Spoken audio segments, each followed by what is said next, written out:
What's up everyone, Alex here. I love finding hidden gems, especially these days when hundreds of games come out every month and absolutely no time to play them all. But every so often, I get told of a game that looks pretty good based on the trailers, only for it to turn into one of the most fun and fulfilling experiences that I've ever played. I'm of course talking about Beyond Galaxyland, an RPG that probably doesn't play like anything you've ever played in the genre, but definitely does a lot of things better than most of the games in it. But before I dive deep into this game, this video is sponsored by Beyond Galaxyland.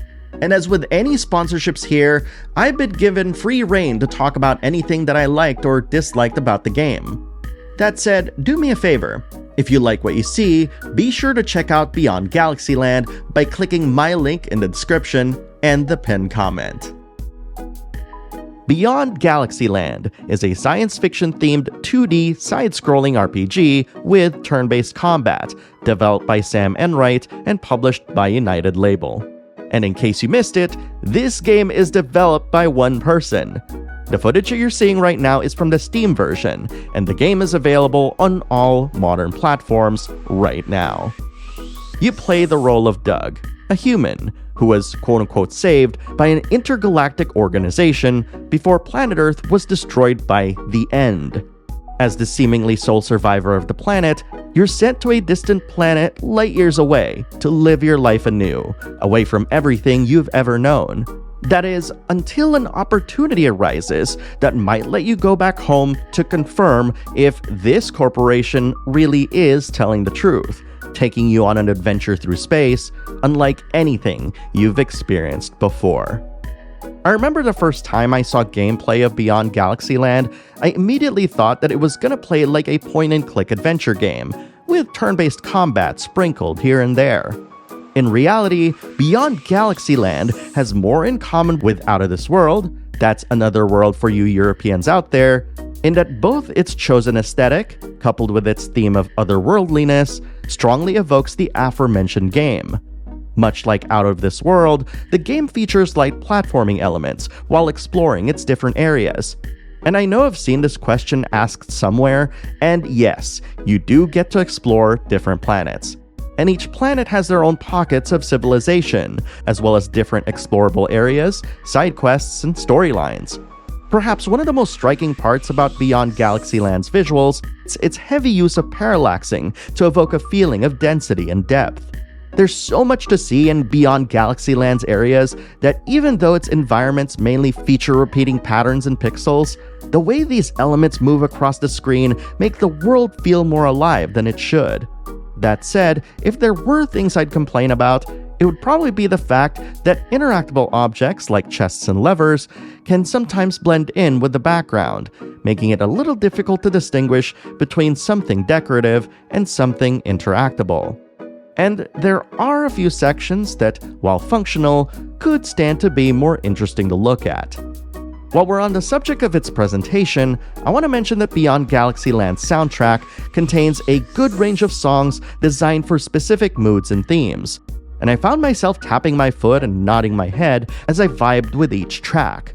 In fact, the sound design of the game is also really good, which almost makes me think that its creator has an extensive background with sound design and composition.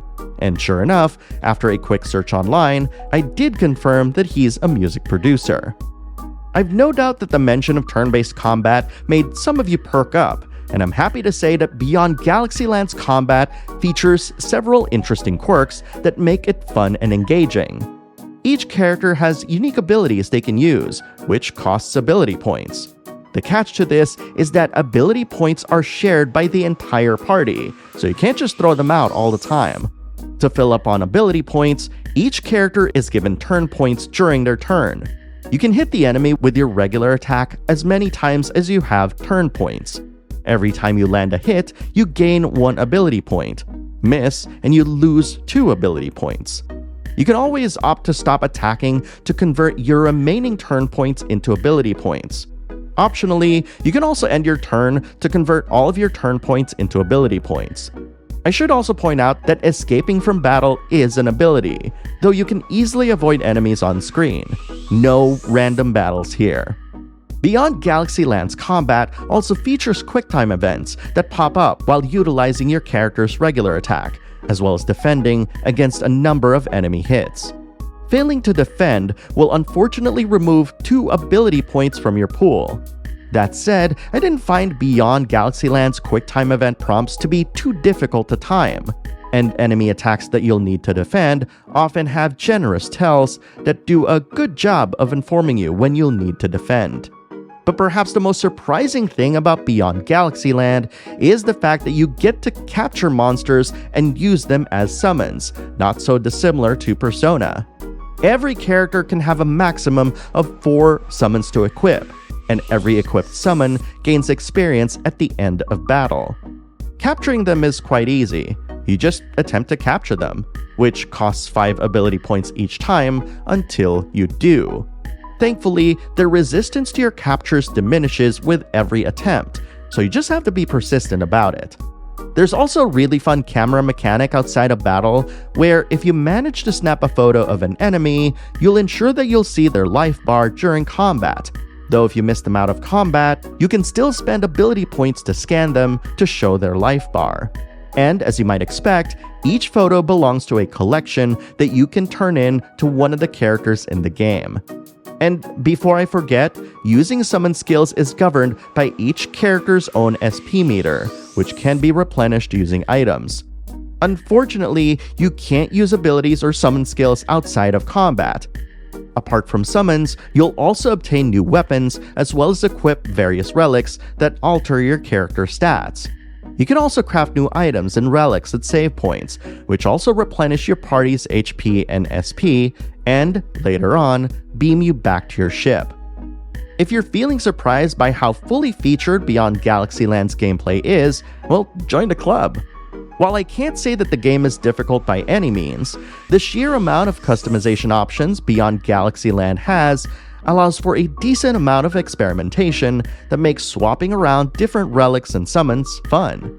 And when you tie this in with the type of exploration and puzzle solving that's carefully peppered throughout your adventure, and you've got a game that does a fantastic job of letting you actually play the game rather than getting stuck in long cutscenes. To that end, I do want to stress that despite its science fiction veneer, Beyond Galaxyland's story themes are highly relatable, which makes it even more special. Its story effectively portrays Doug's fear of isolation, while being pushed along and thrust into an unknown world without anyone familiar to help him. But as Doug presses onward, acknowledges his pain, and meets new friends, his understanding of the world around him expands. So much so that it takes him on a wild adventure to try to get back home. It speaks to our capacity as humans to overcome intense hardships by opening up ourselves to others and finding another reason to live life anew. And the game portrays all of this by providing just enough cutscenes and story sequences that don't take up too much time. I've said plenty of times before that you don't need hours of cutscenes in order to portray something emotional and deep. And Beyond Galaxyland accomplishes this through the use of clever writing, while infusing quirks and quips that give flavor to each character. There's no denying that I've fallen in love with Doug and the rest of the cast of Beyond Galaxyland, and I've no doubt that you'll find them endearing and charming when you meet them for yourself. To that end, I greatly admire Beyond Galaxyland's measured and efficient design from top to bottom. It's incredible enough to recognize that one person made all of this, let alone have the capacity to make every piece of this puzzle fit neatly together. Beyond Galaxyland is an incredible retro-looking RPG with a surprising amount of depth in both its storytelling and mechanics. And when you get a chance to finally play it, you'll find an entertaining adventure alongside a wonderful cast of characters that is truly out of this world. Check out Beyond Galaxyland using my link in the description and the pinned comment of this video. Beyond Galaxyland is out now on all modern platforms. That's PC, PS4, PS5, Xbox One, Series X and S, and Switch.